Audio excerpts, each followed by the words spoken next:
향기와 컬러의 바다 마음씨에 오신 것을 환영합니다. 마음씨 아로마 세라피스트 김민서입니다. 호르몬과 아로마 세라피 마지막 시간입니다.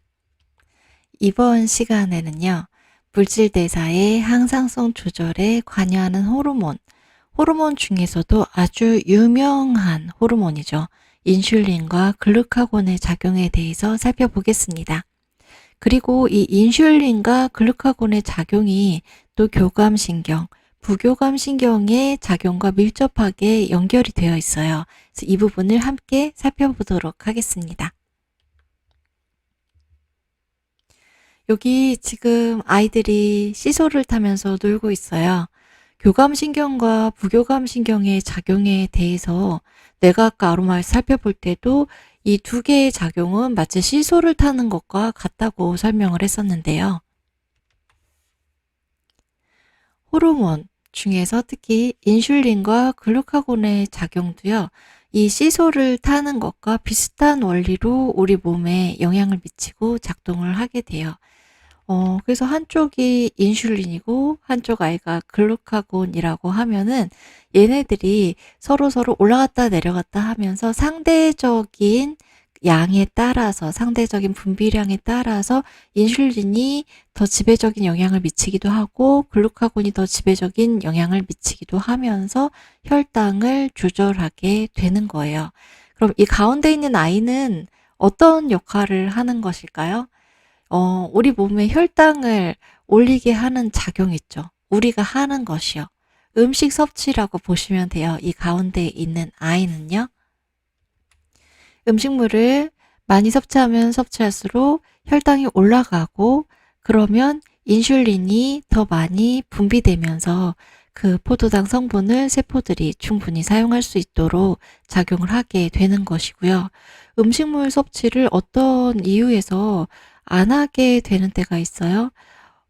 밥 먹을 때를 찾지 못해서 헤매면서 밥때를 놓칠 수도 있고요. 아니면은 우리가 의도적으로 끼니를 거를 때도 있죠. 절식을 한다거나 단식을 한다거나 다이어트의 목적으로 혹은 뭐 다양한 목적으로 음식 섭취를 안 하게 되는 경우가 있어요. 그러면은 혈당이 떨어지니까 이 혈당도 균형이 맞춰진 그 수치, 그 범위 안에 머물러 줘야지 우리 몸이 항상성이 유지되는 거잖아요. 그러면 그 범위보다 낮아졌으면은 끌어올려야 되죠. 혈당을 높여야 돼요. 그럴 때 글루카곤이 분비가 되어서 혈당의 균형을 다시 맞춰주게 되는 거죠.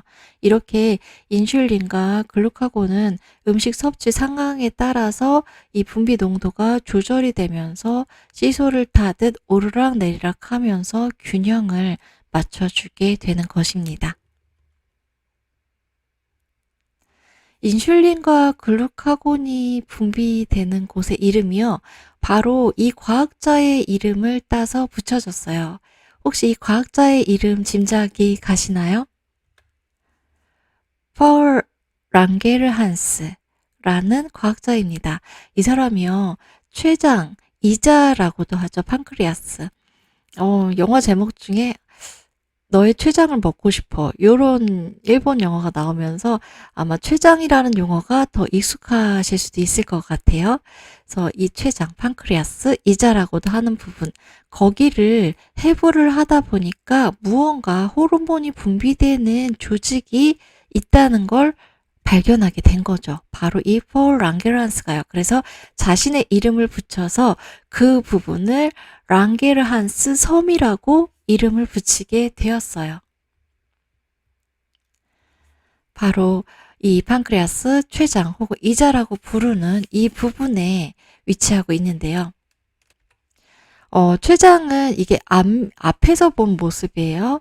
앞에서 봤을 때 간이랑 위가 딱 보이고 장도 여기 보여요. 그리고 이 간이랑 위에 가려져서 그 뒷부분에 살짝 보이는 이 노란색 있죠. 이 노란색의 기관이 바로 판크레아스, 췌장 혹은 이자라고 하는 부분이에요. 이 부분을 꺼내서 보면은 이렇게 노란색 췌장 조직이 있고요. 그리고 여기에서 분비되는 외분비액, 주로 소화액이죠. 그리고 내분비액, 호르몬이죠.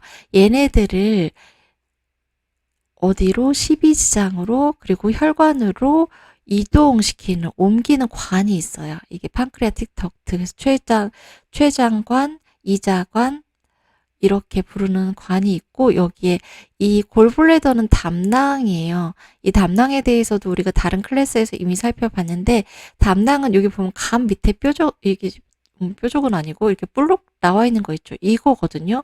담낭은 간이랑 연결되어 있는데요. 그러니까 간에서 만든 담즙을 담낭에서 저장을 했다가 이게 이 췌장에 있는 이 관과 연결이 되어서 12지장, 소장이 위에서 소장이 바로 시작되는 부분 있죠. 이 부분. 이 12지장 부분으로 연결이 돼요. 그래서 여기 담낭 그림이 그려져 있는 것이고요. 오늘 우리가 살펴볼 주요 부위, 그 부위는 바로 이 췌장의 노란색 이 조직 있죠. 이 조직을 잘라서 현미경으로 보면 이렇게 딱 보여요. 그런데 이렇게 동그랗게 모여 있죠. 그래서 이 모여 있는 게 마치 섬 같다고 해서 랑게란스 섬이라는 이름을 붙인 거예요. 여기 다양한 조직 구성들이 되어 있는데 그 중에서 우리가 볼 거는 바로 이 알파셀과 베타셀이에요. 우리말로는 알파, 베타는 그대로 번역을 하죠. 그래서 알파 세포와 베타 세포예요. 이거 말고도 델타 세포에서는 소마토스테틴이라는 걸 분비를 하고요. 이 F셀에서도 중요한 내분비 물질을 분비를 하거든요. 하지만 오늘의 주인공이 분비되는 부분, 이 알파 세포와 베타 세포만 먼저 살펴볼 거예요. 다시 한번 이 랑게란스 섬을 확대해 보면은요. 바로 이 알파세포와 알파세포 색이 옅은 색으로 구분해서 그려놨죠. 그리고 베타세포 진한색 되어 있는데요. 먼저 그 유명한 인슐린은요. 이 베타세포에서 분비가 되는 호르몬이고요. 또 인슐린과 상보적인 작용을 하는 시소의 반대편에 앉아 있으면서 서로서로 균형을 맞춰주는 반대작용을 하는 글루카곤이 바로 이 알파 세포에서 분비가 됩니다. 그 중에서 먼저 인슐린을 살펴보려고 해요. 그래서 인슐린은 당뇨병 때문에 되게 유명한 호르몬이기도 하고요. 또 당뇨 환자들 중에서 이 인슐린 주사를 맞는 분들도 많이 있죠. 네, 그래서 여기 주사로 제가 이미지를 한번 표현을 해봤는데요. 인슐린에 대해서 본격적으로 살펴보겠습니다. 인슐린은요, 기본적으로 우리가 음식을 섭취했을 때 이제 분비가 활발하게 일어나기 시작을 해요. 음식을 섭취하면은 입으로 무언가 음식물을 넣었어요. 그러면 식도를 통해서 위로 들어가서 위에서부터, 물론 입으로 씹는 이런 저작기는, 그리고 침에서 나오는 소화 효소들로 소화가 어느 정도 되기도 하지만 본격적으로 소화가 이루어지는 곳은 바로 이 위죠. 이 위에서 이제 음식물이 들어가면은 위가 늘어나죠. 그러면서 위벽이 늘어나요. 위벽에 신장 수용체라는 게 있어요. 이 신장은요, 늘어난다는 뜻, 스트레치를 한문으로 옮긴 거예요. 그러니까 위벽이 늘어나는 거를 감지하는 수용체가 있어요. 그래서 이거, 위벽이 늘어난다, 이걸 감지하면은 이게 이 수용체가 뇌신경이랑 연결이 되어가지고요. 부교감 신경이 있는 곳으로 신호를 전달해줘요. 위가 늘어났어. 음식물이 들어온 거지? 그럼 부교감 신경, 너가 이제 주인공이 되어서 활동할 때야. 이렇게 부교감 신경이 활발하게 활동을 할 수 있도록 신호를 보내주게 돼요. 그 다음에 또 음식물이 들어가면서 위벽이 팽창하는 거잖아요. 근데 우리가 먹는 음식물 중에는 다양한 영양 성분들이 섞여 있죠. 그 중에서 특히 탄수화물이 위에 들어가게 되면은요, 여기 위랑 바로 연결된 이 부분이 12지장, 소장이 시작되는 부분이잖아요. 바로 이 소장에 있는 내분비 세포에서 GLP-1이라는 것과 GIP라는 걸 분비를 해내게 돼요. GLP-1은요, 이미 우리가 앞에 클래스에서 살펴봤던 펩티드 종류 중에 하나예요. 그리고 이 GIP라는 거는요, 가스트릭 이니비토리 펩타이드, 위산 저해 펩티드에서 앞자를 따서 GIP라고 한 거예요. 그러니까 두 개 다 소화에 관여하는 펩티드들인 거예요. 소화, 효소라고 말할 수는 없고, 엄밀히 말해서, 예, 소화에 관여하는 펩티드 물질들입니다. 그래서 얘네들이 이제 소장에서 분비가 되면은요, 이 펩티드들이 이자의 베타 세포로 가서 똑똑똑 문을 두드려요. 여기 너가 할 일이 생겨서 탄수화물들이 지금 위에 도착했거든. 얘네들이 소화가 되면서 혈관 속으로 포도당이 들어가게 되면 혈당이 올라갈 거야. 그러니까 얼른 베타 세포에서 인슐린을 더 많이 분비해줘. 이렇게 신호를 보내는 거예요. 그러면서 인슐린 분비가 늘어나게 되는 것, 촉진되게 되는 것입니다. 이런 기전으로 이제 소화도 일어나면서 혈당이 높아졌을 때 그 혈관 속에 돌아다니는 포도당이 많아진다는 게 혈당이 높아지는 거잖아요. 그래서 그 포도당들, 혈관 속에 늘어난 포도당들을 세포가 에너지원으로 사용할 수 있게 데리고 세포 속으로 들어갈 수 있게끔 인슐린 분비가 늘어나게 되는 거예요. 근데 여기서 우리가 눈여겨볼 것 중에 하나가 바로 이거예요. 음식물을 섭취해서 위가 늘어나게 되면은 부교감신경이 활성화된다는 거예요. 우리가 교감신경, 부교감신경의 작용에 대해서는 뇌과학과 아로마 세라피에서 아주 자세히 충분히 살펴봤거든요. 간단하게 말해서 부교감신경이 활성화됐을 때 우리가 느끼는 반응은 이완이 되는 거죠. 몸이 편안하게 이완이 되는 상태를 유도해내는 게 부교감신경의 대표적인 작용이에요. 그래서 왜 스트레스 받고 막 뭔가 긴장돼 있고 그러면 소화가 안 되고 체하기도 하잖아요. 그게 부교감신경이 활성화되어야지 소화가 제대로 이루어지는데 이게 스트레스 받고 신경을 바짝 쓰는 상황이 되면은 부교감신경이 활성화되려고 해도 교감신경의 힘이 너무 세져서 부교감신경이 제대로 힘을 발휘할 수 없는 그런 상태가 되어버리죠. 그래서 소화에 문제가 생기는 거거든요. 그래서 음식물 섭취가 이렇게 부교감신경의 작용과 밀접하게 연결이 되어 있는 걸 우리가 여기서 다시 한번 확인해 볼 수가 있어요. 그리고 이런 연결이요, 인슐린의 분비와 부교감 신경의 작용을 또 밀접하게 연결시켜 주기도 해요. 그래서 인슐린 분비에 문제가 생기는 건 다양한 요인들이 있는데 그 중에서 부교감 신경이 제대로 작동하지 못하게 될 때도 인슐린 분비 문제가 생기게 되는 거거든요. 그 부분도 제가 뒤에서 자세하게 이것과 관련된 연구 논문을 가지고 설명을 드리겠습니다. 그러면 인슐린의 작용에 대해서 구체적으로 살펴보겠습니다. 인슐린의 표적이 되는 조직, 장기는 주로 간, 근육, 지방 조직이에요. 이런 조직을 이루는 세포들 안으로 포도당이 들어가서 쓰일 수 있도록 도와주는 역할을 하는 게 인슐린이거든요. 그런데 여기 표적 기관이 간, 근육, 지방 조직이라고 해서 여기 말고 다른 데는 상관이 없는 것이냐? 그렇지는 않아요. 우리 몸에서 포도당을 에너지원으로 사용하는 모든 세포에 이 포도당이 잘 들어갈 수 있도록 문을 열어주는 역할을 하는 게 바로 인슐린이 하는 일입니다. 이 인슐린의 작용에 필요한 그 수용체 리셉터를 그림으로 먼저 살펴볼게요. 여기 보면 이쪽 지금 제가 마우스로 가리키는 이 주황색 선으로 되어 있는 부분 있죠. 인슐린 리셉터라고 되어 있어요. 이거는 지금 세포막이에요. 그리고 여기가 세포 바깥쪽이고 그러니까 혈관이죠. 그리고 이 아래쪽이 세포 안쪽입니다. 그래서 인슐린 수용체가 세포막에 이렇게 달라붙어 있어요. 그래서 인슐린이 여기 보면 세모 모양 인슐린이 쏙 들어갈 수 있게 모양이 맞아 떨어지죠. 그래서 이 수용체 속으로 인슐린이 이 자물쇠로 열쇠가 끼워지는 것처럼 쏙 들어가면은 이게 이제 스위치가 되어가지고 스위치 온 버튼을 누른 거예요. 스위치 작동 버튼을 인슐린이 딱 누르면은 바로 그 옆에 문이 하나 있어요. 단백질로 된 문이 하나 또 있어요. 이 문은 자동문처럼 찡 열리는 거예요. 이 문이 열리고 바로 이곳으로 글루코즈, 포도당이 들어가게 되는 거죠. 이렇게 세포 속으로 들어온 포도당은요, 분해가 되기도 하고 또 저장이 되기도 해요.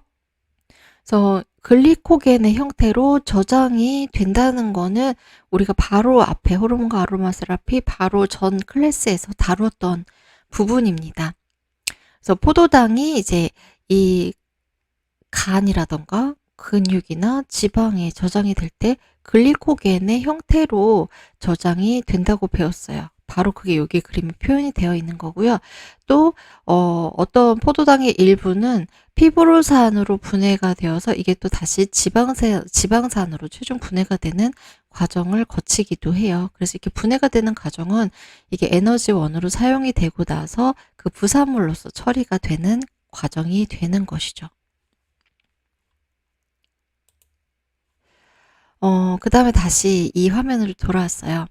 인슐린 작용에 영향을 미치는 요인이요. 인슐린과 글루카곤이 시소를 탈 때 거기에 영향을 미치는 요인 중에 교감신경, 부교감신경이 있다고 제가 잠깐 말씀을 드렸죠. 바로 그거예요. 그래서 이 부분을 좀 자세히 살펴보면은, 아이고, 네, 여기에 나오는 부분입니다. 이게 지금 부교감 신경 연결되어 있는 신경세포예요. 그래서 너블 임펄스 트랜스미션이라는 거는 이제 이쪽 부교감 신경의 신호가 전기 신호로 쭉 전달이 돼요. 그래서 부교감 신경 말단에서 분비되는 신경 전달 물질이 ACH, 이건 아세틸콜린의 약자예요.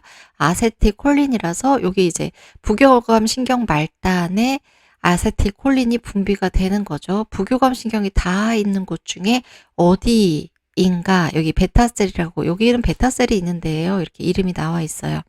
베타셀은 췌장, 이자 안에 랑게르한스 섬 안에 있는 하나의 세포였죠. 바로 거기까지 이렇게 부교감 신경 가지가 뻗어 있는 거예요. 그래서 얘네들은 직접 손을 잡고 전기를 전달해 주는 게 아니라 신경 전달 물질을 내보내서 얘네들이 수용체에 접속이 됨으로써 이 전기 신호 메시지가 전달이 되는 거라 그랬죠. 그래서 부교감 신경의 신호가 이 베타세포로 전달이 되면은 베타세포에서 인슐린 그래뉴, 인슐린 이 알맹이들이라고 해야 될까요? 인슐린들을 분비를 해내는 거죠. 여기 지금 분비를 하는 이쪽에 혈관이 분포해 있어요. 그래서 베타세포가 혈관으로 바로 인슐린을 분비를 하게 되는 거예요. 그럼 이 인슐린이 혈관을 따라서 포도당이 이동하는 데를 같이 이동을 하다가 이제 세포가 있으면은 그 세포, 여기 바로 앞에 봤던 거 있죠. 세포에 이 인슐린 리셉터, 인슐린 수용체로 쏙 열쇠를 끼듯이 인슐린이 쏙 껴지면은 열쇠를 돌리면, 열쇠가 잘 돌아가면, 열쇠가 잘 맞으면 문이 열리잖아요. 그것처럼 똑같이 인슐린이 제 수용체에 쏙 껴지면은 이 포도당이 들어갈 수 있는 문이 열리면서 포도당이 세포 안으로 들어가서 세포의 필요에 따라 쓰이게 되는 것. 이런 작용이 일어나게 되는데 바로 이 부교감 신경의 신호가 중요한 역할을 한다는 거죠.